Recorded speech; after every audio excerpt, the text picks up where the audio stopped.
નબીઉલ્લાહ નૂહ અલૈહિસ્સલામની જગા.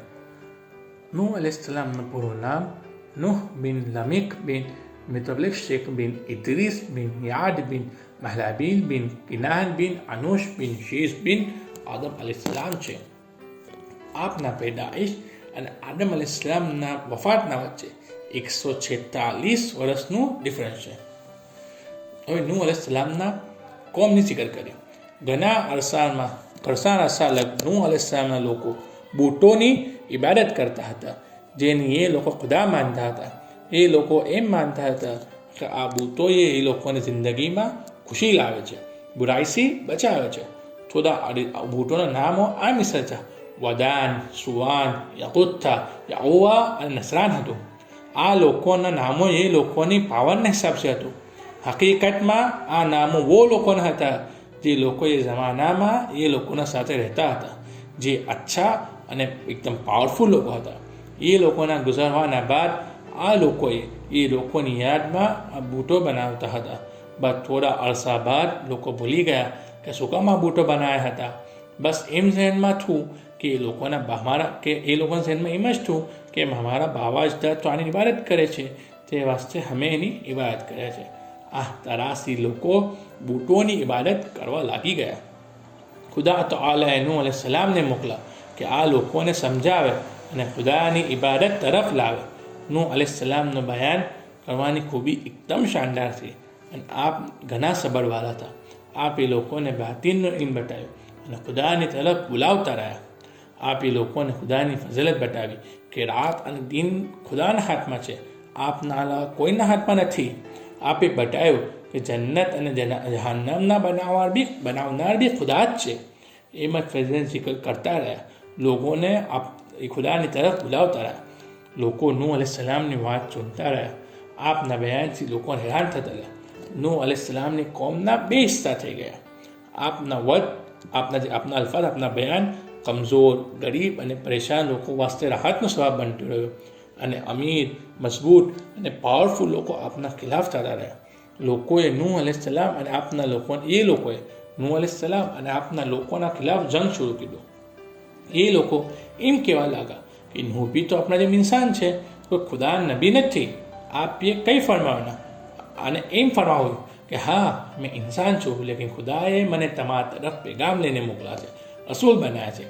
વહાના જે રાજા હતા એને એમ થયું કે નૂહની વાત કોઈને માને. જીવારે એ દેખ્યું કે ગરીબ અને બેસહારા લોકો નૂહ અલૈહિસ્સલામ તરફ વળી રહ્યા છે, તો એ નૂહ અલૈહિસ્સલામ અને આપની કોમ પર ઝુલ્મ કરવા લાગો, તાના મારવા લાગો. નૂહ અલૈહિસ્સલામ અને મોટાઓના વચ્ચે ઝઘડા થતા રહ્યા. કાફીરો નૂહ અલૈહિસ્સલામ સાથે હુજ્જત કરતા રહ્યા. એમ કીધું કે અગર તમે એમ ચાહતા હોય કે અમે તમારી વાત માનીએ, તો જે લોકો તમારા સાથે હમણાં છે એ લોકોને નિકાલી દો, કેમ કે એ લોકો તો ગરીબ લોકો છે, કોઈ બી દિન અમે એના સાથે નહીં રહી શકીએ. નૂહ અલૈહિસ્સલામે ફરમાવ્યું કે આ લોકો મારા મહેમાન નથી, ખુદાના મહેમાન છે. એ વસ્તે મેં મના નહીં કરી શકું. કાફીરો નૂહ અલૈહિસ્સલામ સાથે હુજ્જત કરીને થાકી ગયા હતા. બસ જંગ ખતમ ના કીધું અને હુજ્જત બી તો કરતા જ રહ્યા. જેવારે આ લોકો પાસે કંઈ હુજ્જત ના રહી તો એ લોકો ખુદાના નબીની બેઇજ્જતી કરવા લાગ્યા. નૂહ અલૈહિસ્સલામ લોકોને દાવત કરતા રહ્યા, લોકોને હિદાયત કરતા રહ્યા. એમ શિકાર આવે છે કે નૂહ અલૈહિસ્સલામે 950 સાલ લગ લોકોને શિખામણ દીતા રહ્યા. એક દિન નૂહ અલૈહિસ્સલામ ઘણા પરેશાન થયા અને ખુદા નજદીક અરજ કરી, તો ખુદા તાલાએ આપને ફરમાવ્યું કે હવે કોઈ બી આપની દાવતને હવે જવાબ નહીં દે. હવે વક્ત આવી ગયો છે કે હવે આ લોકોના ઉપર ખુદાનો અઝાબ નાઝિલ થશે. ખુદાએ નૂહ અલૈહિસ્સલામની દુઆ કબૂલ કરી અને ખુદા તાલાએ ફલદના ઝરિયાથી અઝાબ મોકલ્યો.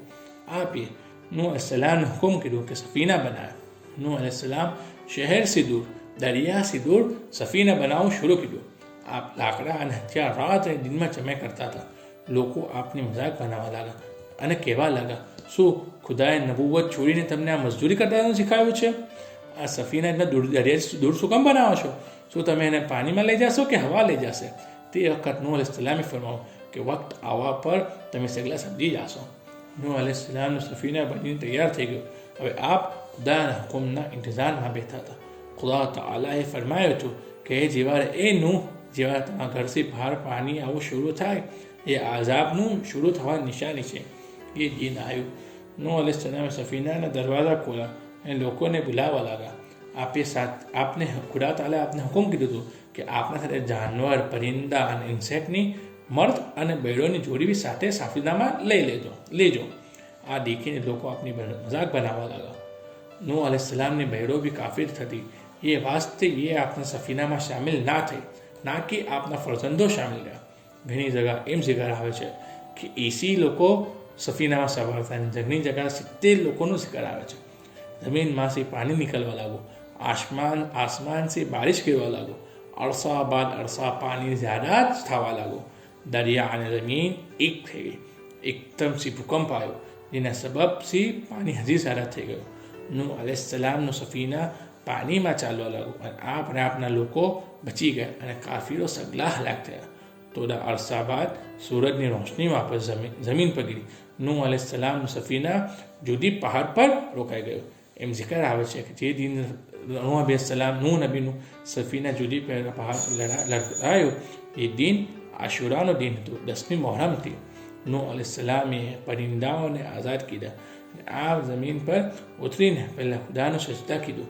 સગલાએ આગ જલાવી અને સગલા એ દિનની ખુશી શુક્રમાં એ દિન રજૂ કરવા લાગ્યા. શુક્રન.